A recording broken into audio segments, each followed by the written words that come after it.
How's it going, YouTube? Coach and Taylor with the video, and today, guys, the review is going to be Striker Mitsu. Now, this deck is absolutely explosive. I love it a lot. I think this deck is actually really crazy for the format. There's a lot of one and a half card plays that you can do to get you to spell count plus full combo, and even in some really unfortunate scenarios, get you to some pretty gnarly end boards. So I hope that you enjoyed today's video, because this is going to be the deck that I'm going to be playing until the ban list hits and something says I can't, you know?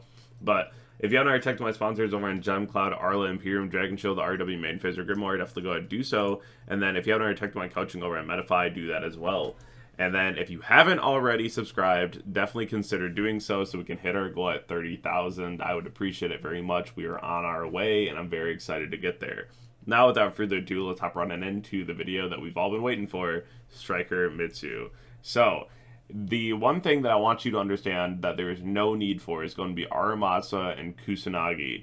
These cards are extremely bricky and something that you don't want to see. Yes, opening the one of Saji is probably the most unfortunate thing that you can do in this deck, but at the same time, even if you open it, a lot of times what I'll do if I don't have Ray in hand, I'll just like normal it, grab Prayer, and then tribute it off, and then add like Mirakumo, so that I already have 2 spells engraved. So hopefully if I have like Engage or access to 0, I can get to Engage and start drawing cards.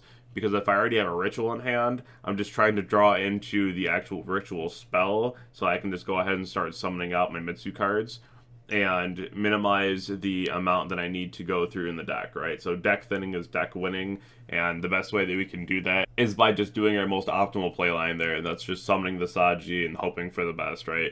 So obviously that's not going to be the situation all the time, but sometimes you will just open the one of, and that's always just going to be unfortunate. The other thing that I really feel like there's really no need for is Fallen and Virtuous. Even in the pure variant, I'm just not really sold on this card. I know a lot of people love this thing, but like for me, I feel like the deck can just do this anyways, and I definitely prefer having the utility in the extra deck, and it just gives me a lot more options in games versus just a card that is a pop. And I know that it's nice to have an additional pop, but like a lot of the cards kind of work the same way, especially in this variant. We have Mirakumo that's just Regeki, right? So I know that this serves a little bit different of a purpose, but it's definitely not needed in my opinion, and not something that I'm really interested in playing at the moment. But let's show you some of the plays that you can do in this deck. The first one here is going to be if you have a bunch of hand traps, a dead spell, and then you have like linkage. This is actually pretty okay, because what you're going to do is send the spell and then go into 0/0 at engage, and then now you're going to add another linkage to go into Kagari. And so then Kagari is going to add engage, which you already have spell count, so now you're going to go add Lemnis Gate, get a draw, and then you're going to go into Hayate, then Shizuku, and then set your Lemnis Gate. Now what this does is you're going to get follow-up. Usually I'll add like a drone, so I have another way into combo.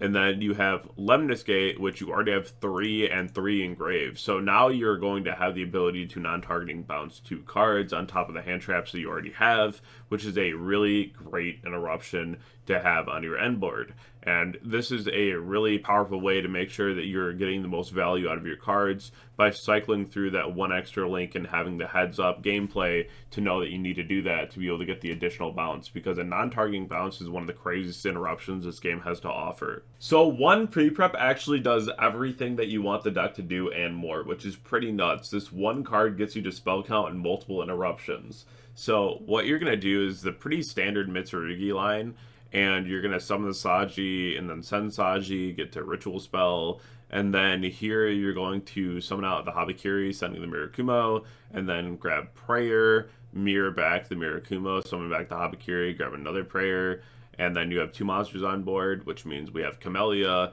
and at this point we can actually use Camellia because the pre-prep got us to 3 spells engraved exactly, which is great.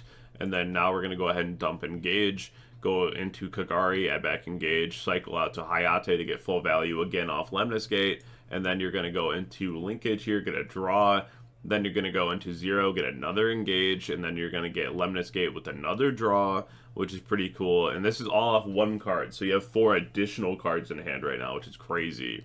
And then you're going to go ahead here and set up with your Prayer and your Lemnis Gate, which is also a pop because you have 0. You have Mirakumo, Hand Rip, and you also have the Regeki. and you have the double balance with the Lemnis Gate, just off pre-prep alone and spell count, which is pretty crazy. So let's talk about the deck list. So there's a couple important things here to note, and the one thing is that I'm playing 43 cards. There's a couple cards in this deck that you really don't want to draw, and you have a lot of draw power. So I really don't want to have the unfortunate scenario of drawing something like Saji or Mirror or Rose. You really don't want Rose in your opener, because if you have Rose in your hand, you can't summon it off 0. That's really unfortunate. 43 felt great. I didn't brick the entire day when I was at the regional, and, you know, it's one thing where if you can make such a consistent deck list that most of your hands are always going to look pretty phenomenal, that you're doing a good job. So I do hope that you enjoyed today's video, and I hope that you enjoyed the deck list, and you're actually able to go out and test it at your locals, your tournaments, and have fun with this. The side deck is pretty optimized. I really want to get to D-Ground as much as possible, and you can add things like Trap Trick if you really want to get to it, but that card has been absolutely phenomenal for me. Hamp, of course, for the Lunalight matchup. You want to have your Bells and your Nibs for certain matchups, like Dracotel for Bell, and then a lot of the Yummy Piles for Nib, and then Perulia is just for pretty generic matchups, right? Like, if you want to have it, you'll have it. Then in the extra deck, I did cut Azalea. I want to make room for Amatsu, and I did want the utility of something like Typhon and SP, because both those cards are really important. And then you have the Amatsu mostly for the attribute, not even for the name, because it helps you get into something like Engage 0. Yeah, you can summon the Engage 0 just off of like Ray, but sometimes you want to just hard make it, and it's really hard when you don't have an attribute and a link to do it. So this is the easy way to make sure that you can just turbo that card out when you want it. But for the rest of the deck list, I really wouldn't change anything. I really like this deck a lot. It's something that I'm going to be playing until the ban list says that I can't. I really hope they enjoyed today's video, and if you did, definitely go ahead and check out my Twitter, Twitch, Discord, and Instagram, and definitely subscribe to the channel if you haven't already, and I'll catch you all in the next one. Thank you.